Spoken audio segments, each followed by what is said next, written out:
humanity, value, empowerment, and business sustainability. What?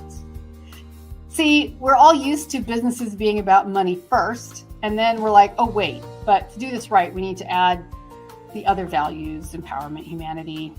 Well, I realized, just kind of a big-hearted person, that humanity and value and empowerment were all great, but how could I really empower my clients, my listening audience, my viewers, if I wasn't living by example and creating my own business sustainability? In other words, profit. Welcome to Launch It, the Podcast Maestro, your gateway to becoming a thought leader in your field. Dive into the world of elite podcasting and master the art of influence and inspiration. And now, podcast personality, award-winning author and actress, Anne Scottlin. Welcome once again here on Launch It, the Podcast Maestro. I'm Anne Scottlin. I'm so excited to be here today and help you learn how to have a world-class podcast that can help make you a thought leader in your field. I love doing this for you, all of you who listen and watch the show each week, and for my clients. This is what I live to do. So excited to always bring you this content. And if you would, do me a favor back and like, subscribe, leave comments, and so that I can keep this content coming to you. That really helps a lot. So welcome back to a series we're in the middle of, a series called the Podcast Power Playbook. This is episode 2 of the Podcast Power Playbook. What is the Podcast Power? I couldn't say this last week either. Remember I said that warm up used to do an acting, red leather, yellow leather, red leather, yellow leather. Yeah. I can do that, but I can't say the Podcast Power Playbook. I got to work on that in the mirror in the morning, the Podcast Power Playbook. Anyway, so that is it. And the purpose is to help you discover what are the secrets to a podcast that creates an influence, that creates a difference, something that really gets your message out, something that has global appeal, that's professional, as opposed to a random hobby. We're talking about something that is meant to create change in the world, to get your expertise out there, and to give people the benefit of your wisdom while also giving you the benefit of all the time and years and effort you have spent getting that wisdom. So let's see. So last week, the episode was leveraging social media to position your podcast. And we jumped right into social media just to remind us all how important it is. These days, you can't really have one without the other. You can't have a podcast, rather, without social media. It's very hard to promote and expand your podcast reach without that active tool. And so we talked all about that. If you happen to miss it, please go back and check it out. And today, we're going to talk about how to highlight the importance of defining your brand and identity. How do you define your brand identity? Why is that so critical? So we're going to talk about that in 3 areas in just a moment. But in the meantime, if you know anyone who's ever thought about starting a podcast, or someone who's a leader in their field and doesn't have a podcast and should, copy and paste this link, shoot it over to them so they can join us today live, or the same link works after the show. So appreciate that, and thank you in advance. So the quick overview of what we're going to talk about today in teaching you how to define your brand identity is your mission and values. This isn't a big surprise, guys. Your target audience and your branding elements. It's like any other business, but this is going to be very specific to the importance of podcasting. While it may apply to a lot of your other business promotions, your advertising, your business, your branding, this is going to be specifically for your podcast, but you will also see how they all tie in together. So I'm super glad you are here to find out. So first of all, and then I'm going to tell you a story in a minute, but defining your mission and values. You're like, seriously, didn't I do this when I started my company? Or don't I do this with the company I'm already in and I just happen to be an expert in my field? Do I really need more mission and values? I used to get so confused because I grew up in a very religious home where values were basically your morals. And I remember when I first came into the workplace and everyone's like, well, you must establish your values. I'm like, really? You don't think I have any values? And they're like, no, what's valuable to you in your business? What's valuable to you in your mission? What do you hold close to your heart? So Everyone seems to know what that means, but for some reason, I was one person who was like, wait, can you explain that again to me? So defining your mission and values. Your mission statement has importance. Why are you having this podcast? What is the outcome you want? Very, very, very core elements. And I do this with my clients right up front in just early stages of developing their shows for them. So, and then your values. What is it that makes this important to you? And this is what I was going to share with you is a time when sticking to my core values helped me make a tough decision. And it actually does have to do with my business and my podcasting. So I think this is a very accurate illustration. So in general, a lot of my core values have always been humanity, value, empowerment. Those are really important to me. Like understanding humans are all equal, treating everyone the same, expressing value. Whatever I give and share with you, I want you to find valuable. Otherwise, what's the purpose? And empowerment, empowering you to be successful in your own endeavor, in your own business. And then I had to sit back and reevaluate my core values because something was missing. You're going to laugh because this is never what anyone says. Okay. So humanity, value, empowerment, and business sustainability. What? See, we're all used to businesses being about money first. And then we're like, oh, wait, but to do this right, we need to add the other values, empowerment, humanity. Well, I realized, just kind of a big-hearted person, that humanity and value and empowerment were all great, but how could I really empower my clients and my listening audience, my viewers, if I wasn't living by example and creating my own business sustainability? In other words, profit. So I had to bridge that gap at some point between giving back to the world and deciding that part of giving back, part of empowering others is to empower myself. And after, many years of giving, I finally drew the line in the sand and said, I can operate with humanity and value. I can share empowerment and empower others, but I also have to have profit here. So having learned that lesson, I had to take a pivot in my business, which was a very tough decision, a pivot in my podcast choices and which shows I wanted to continue to do and which shows I had to let go. But that is how I used my core values to guide both my podcast and the direction of my business. So this is why it's so important. If you're missing something critical, your podcast is going to be unsustainable. So try to avoid having to learn that the hard way after investing enormous amounts of time and money. Nail these down at the beginning. It really makes a big difference. For example, many of you were following my show about a year ago, which was called Global Socialpreneurs, which was a fabulous show. And I got to interview some of the most amazing humans in the world. And the mission of that show was very clear. It was to educate and motivate budding social entrepreneurs. So people who said, boy, if I could, I would love to be humanitarian, but I can't afford it because I have to feed myself. So sharing the concept, which has been around for decades, but is still underappreciated, the value of social entrepreneurship was really important. You can still do humanitarian and environmental projects, but you can do it as an income-producing business. So you see how there was a very specific mission to that podcast, to educate and motivate budding social entrepreneurs. What other podcasts can you think of that have? It's really clear what their mission is. I like Guy Raz, How I Built This, right? Probably almost all of you have watched at least one of his episodes. Amazing guy. And his mission is to explore those stories behind successful entrepreneurs and companies. How did they get started in the first place? So he's inspiring entrepreneurs to start new businesses by learning from those who have either learned the hard way or otherwise and been able to start their own. It's very specific. How I Built This. The title reflects exactly what is happening, right? In this podcast that you're watching right now, the title of my show expresses exactly what is happening. Launch it, the Podcast Maestro. I will help you launch your show. Tune on in. And I can wave the magic wand and do it for you if you don't want to launch it yourself. Launch it, the Podcast Maestro. So you see how clear and important that is.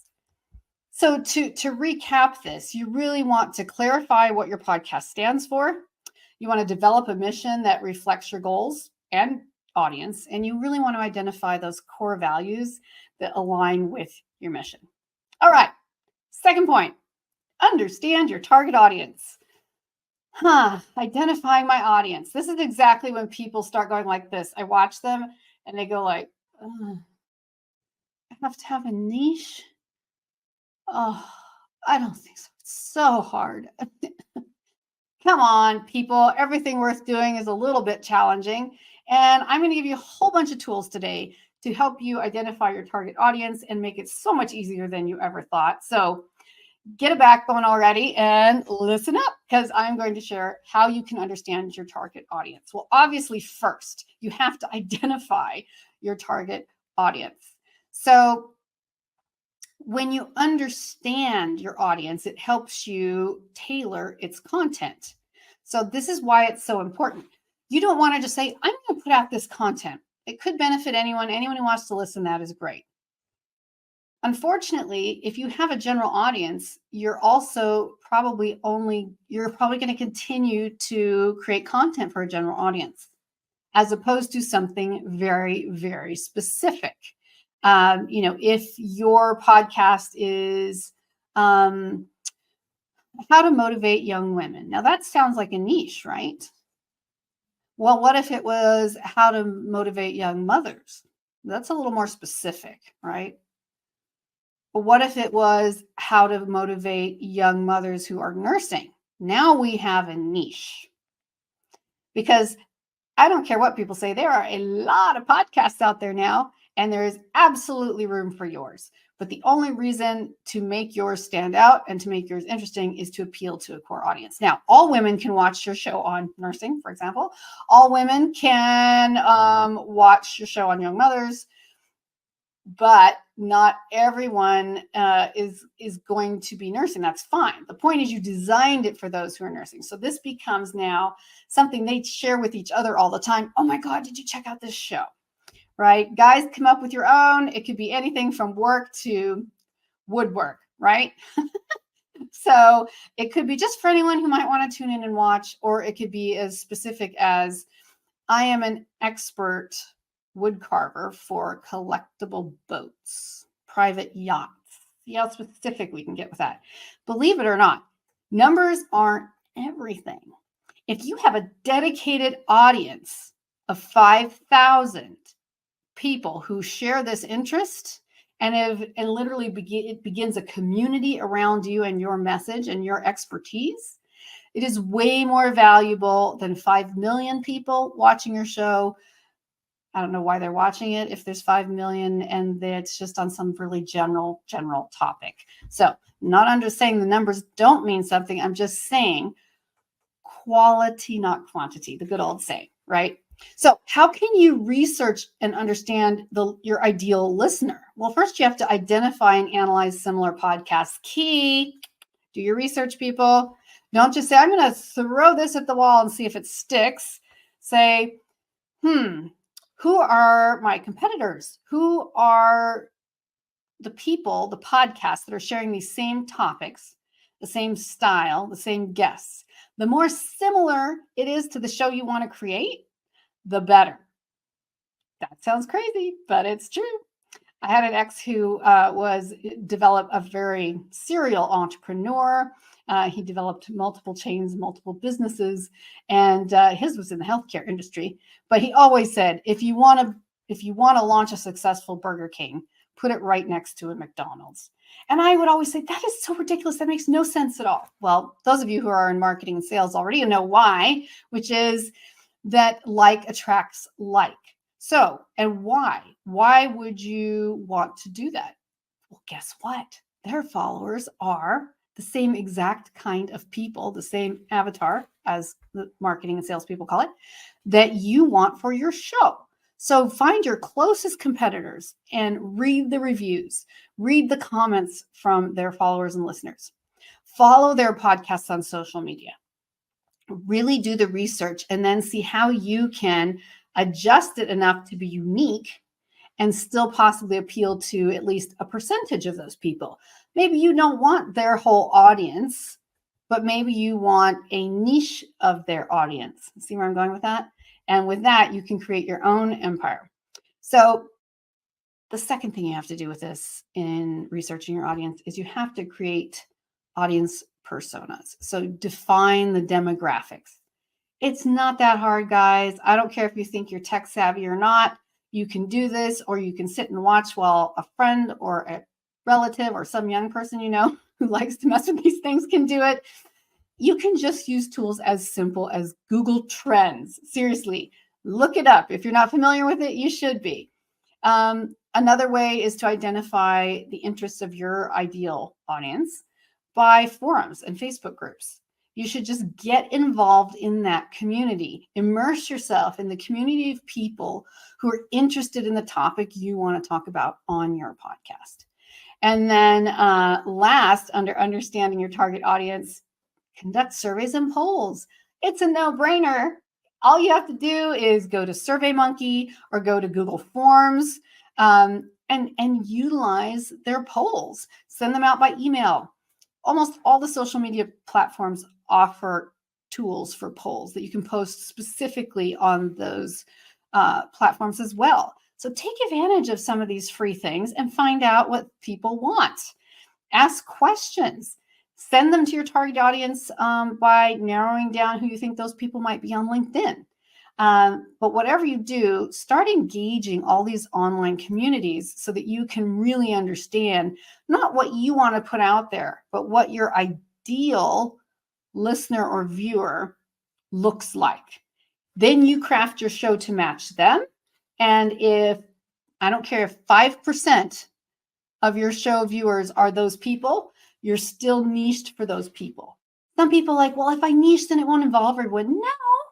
How often do you listen to something? Come on. When you're in bed scrolling on Instagram or YouTube, how often do you watch something that has absolutely nothing to do with you? Like how to make pine derby cars and race them in the desert. What? I watch these things. I don't mean to. It just happens. And every now and then, it might actually like kicks up something in your mind.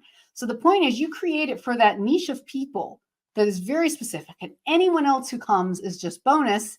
And they may tell a friend who might be your niche, right? So, all right. And with that in mind, please tell a friend right now about the podcast. If they might want to jump in and have fun with us here today, go ahead, copy and paste the link. Just shoot it out to them in a text message right now or on social media and have them pop in. And this link will work after the show as well. So have them join us. We would love to share this with your friends. So here's one example of when engaging with an online community really gave me crucial insight into my audience's needs and preferences. So I was working with a humanitarian group, and several of the professionals in that group were from India. Several of them were were women. And they said, oh my goodness, you should really combine. I was at that time doing a wellness show during COVID. I was doing an emotional wellness show for a while to give us all an extra boost. And they said, why don't you would be great as a motivator, as a leader, as a successful businesswoman to do an Instagram stream just in India, make it bilingual. I'm like, okay, find me someone who will translate everything. They found me someone. And so I set up to basically teach them about positive thinking.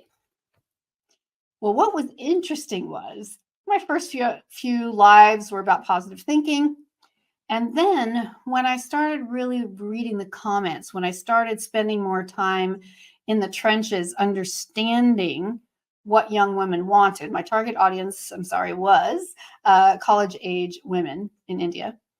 I realized that positive thinking was way too general. What many of them were talking about was much, much, much darker. And without using trigger words, just think of a whole well-trained, college-educated class of professionals who will still probably have to follow through with the arranged marriages their parents have set up in the traditional fashion, who have grown up on Instagram, and sometimes they still live in even primitive environments. And how are they going to get married and raise a family and still be the engineer they trained to be? So many conflicting issues there. And I realized that mental health in the most critical form was the most dire need of that group. The messages I received for people were begging me how to show them how to make choices in impossible situations, how to remember that life is worth living, and on and on. So there's an example of when I jumped in with positive intentions, but it wasn't until I got in the trenches that I really started realizing what the critical need was. But the great thing about that is now I was able to pivot that show and make it more specific to their needs. So join those forums, join those groups. Just get on Reddit and Quora. It's free, you guys. Get on, check it out, read up, just search your group of whatever subject. I don't care if it's literally, okay, there's got to be a better way. I'm not going to say underwater basket weaving. Oh, crap, I said it. So annoying. There's literally going to be other people on those platforms who collect robin's eggs. I don't know. That's just what came into my head. It is that specific. All you have to do is search it. So if you think that you don't have a target audience, you're probably incorrect for now, because if you just look it up, you're going to find those communities already exist. And then you can hone your content to really match them and get engaged with people there. I mean, this is where engagement starts for your podcast. Last week, we talked about social media engagement for your podcast, but this is where it starts. Getting on other people's shows, other people's networking spaces, other forums, Reddit, Quora, all those, and start asking questions in the feed. Ask people about their preferences. Ask what their challenges are. Within being tasteful and helpful, ask questions and find out. And then lastly, use analytics tools. Well, I can't afford analytics tools. Oh, come on. Yes, you can. First of all, you can just conduct some really easy keyword research. I help my clients do that. I can do that in my sleep. If that's something you don't know how to do, reach out and ask me, or find someone who knows. Use social media analytics too, as we were talking about last week with social media. Use those analytics to identify what engaging content is in your field, in your niche. Use those analytics. You can do testing. This is like a whole nother topic for my workshop and seminars than just a podcast in social media, doing testing. If you have an existing social media presence, you can do testing already. And as we already suggested, putting in questionnaires and asking people what they want or who they know who are interested in the same kind of thing. So determine the demographics of your ideal listener. Use surveys, feedback, analytics to gather those audience insights, and then tailor your content to meet the needs and interests of your audience. What's amazing is when you get to this point, you don't have to guess anymore. You know. Now, I know that it can evolve over time, but that only makes it better. When you start, you already know who your target avatar is, who you want to help, how exciting that is for you. If you're a professor and you have been at the top of your field for ages, do you know how many young students would be benefiting from hearing your messages on a very specific subject? Not to mention all the rest of us history buffs and fans around the globe who also might want to nerd out on medieval history, one of my favorites. And lastly, and then we're going to have to wrap up here in just a few minutes, but the third segment today is elements of branding. And this is going to be kind of fun because I've got some visuals for you as well. So we're talking about your branding of your podcast and how are you going to develop a strong brand identity. It is important to have a strong brand identity. And you want to look for other podcasts that have been a success because of their strong brand identity. This will give you so many ideas. Obviously, your logo is super important. It should be memorable, but it should also be versatile. And why do I say versatile? Because for many of you, if your business aligns with your podcast, your logo is going to cover both. You may have a separate thumbnail, a separate title page, a separate font, whatever for your podcast, maybe not. But your logo is likely to do both. to cover both of those. If that is the case, make sure your logo isn't too specific. What if your original company name and logo image doesn't spark anything about what your podcast is sharing and that you're teaching there? So you might want to either create a brand new logo just for your podcast, or decide, what is the purpose? Again, is your podcast to just get a message out? Is it to just support a specific group? Or does it also intended to grow your business and monetize your business? In which case you want to make them line up so that they both. If your logo is too specific, let's say it's a torch in a book. Who is that? Is that a printing company? I can't even remember right now. But you specialize in television and movie reviews. I don't care that what your business logo is. It's not going to resonate with your podcast audience or your subject matter. So there's an example. Your color scheme. This stuff is obvious, but hey, it's even fun. And I'm going to give you some examples in one moment here. You need a consistent color palette reflecting your brand's personality, right? And even your fonts, your typography. Make it consistent throughout. As you know, on a regular website, you should never have more than 3 kinds of fonts. Yes, that is a thing. And those same fonts should be the only ones you use in your podcasting, as much as possible in your graphics, in your social media, everywhere that you can possibly have a choice. And have consistency in that artwork and theme. It needs to have that cohesive look and feel across platforms. Why? Because you want your audience to feel at home wherever they land on your material. Whether they're listening, watching, surfing the web, looking at social media, you want them to have that same, this is my home where I feel comfortable. So with that, I'm going to take a minute and share my screen with you. But first, please note, logo. Guess what we're doing? Podcast Maestro. We are connecting. We have a microphone. This is podcasting. If you can't tell, that's what's happening right now. And we're working on a color theme.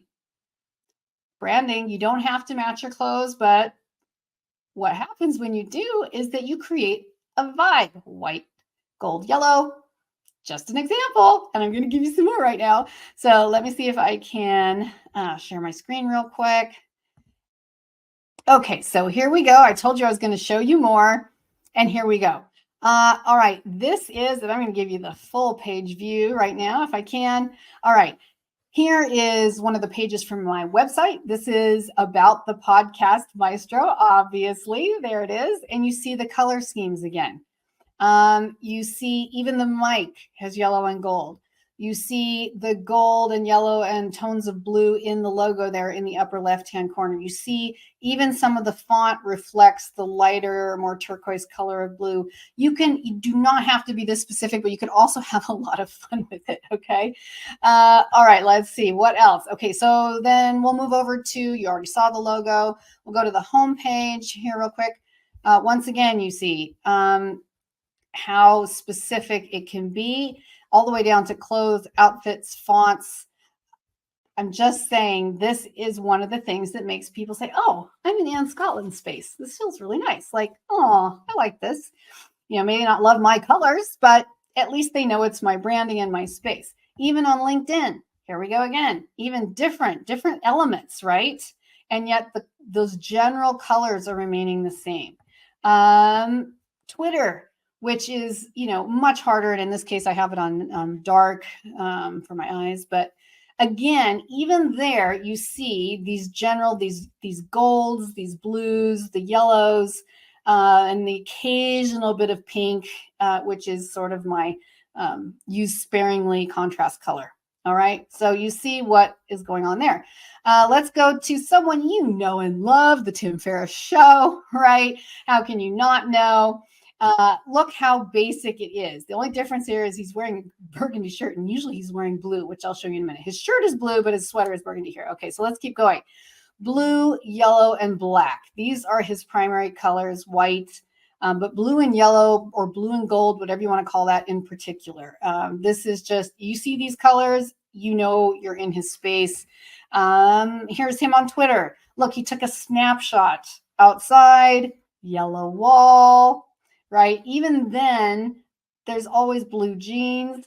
It doesn't mean that all of your colors have to match precisely all the time. It just means, I'm in the Tim Ferriss space, right? Amazon, the newer edition of his famous book, The 40-Hour Work Week. Guess what? Yellow and blue and white with a touch of occasional orange, but yellow, blue, and white as always. One of his brand new books, this one's from 2017. It's not really new anymore.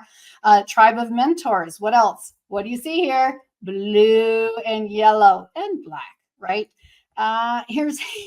He's always wearing blue. I don't care. Maybe is a navy. I can't tell. Blue and yellow. Again, these are just, looking for opportunities to also snap pictures when you're in places that match your colors. If that may not be fun for you, that's something I can help you with. So you don't have to ever think about it again. But for some of us, it actually is. On Facebook, even when he's goofing around, look, he found this famous Van Gogh, blue, yellow, gold. He's playing with all of this, right? So this is how that branding really helps. And last but not least, who I mentioned earlier in how I built this with Guy Raz. His colors are really basic. It's not fancy. It's gray, yellow, white, yellow, gray. It's just what it is. You don't have to be a movie star. You do not have to be a model. You can just be a plain, normal, everyday person and do this. A lot of people have this misconception about podcasting that if you're going to do video podcasting, you somehow have to be like a radio or TV personality. You either have to have the perfect voice or you have to have the perfect look. No, in fact, the more relatable you are, you get huge points with audiences that just want someone really relatable. So there's always a place for you. There's always a niche. But if nothing else, you always just want to remember, as we wrap up right now,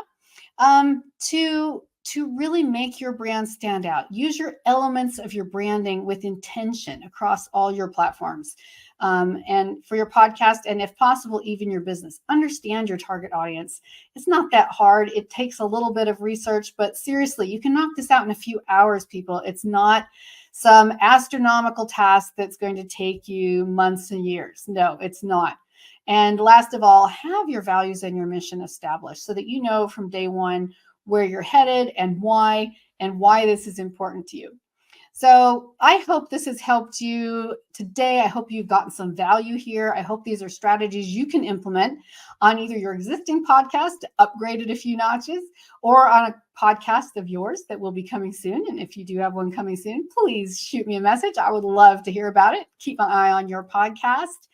And if any of the things we talked about today are elements that you're like, this is just totally out of my league, I can't do a podcast. This is why I exist. Go to my website, www.annescottlin.com. The Podcast Maestro is here for you. And if you're still a do-it-yourselfer, then keep checking in each week. We stream live on Wednesdays. That's at 9 a.m. Pacific, 12 p.m. Eastern, 5 p.m. GMT. Next time, my next episode is crafting consistent content. And usually people say craft amazing content, but what about consistent content and why? And there's a bunch of pitfalls in here that people accidentally overlook when they're creating their podcast content and their niche. People get a bit scatterbrained, and then so does your audience. And when your audience gets a bit scatterbrained, guess what happens? They start watching someone else's show. So we don't want that to happen. So definitely tune in next time to hear more on this. And once again, do me a favor, please like, subscribe, shoot me a message, shoot me an email. You can email me directly from my website or directly contact@annescottlin.com and share this link. We'll see you next time. Thanks, everybody. Bye.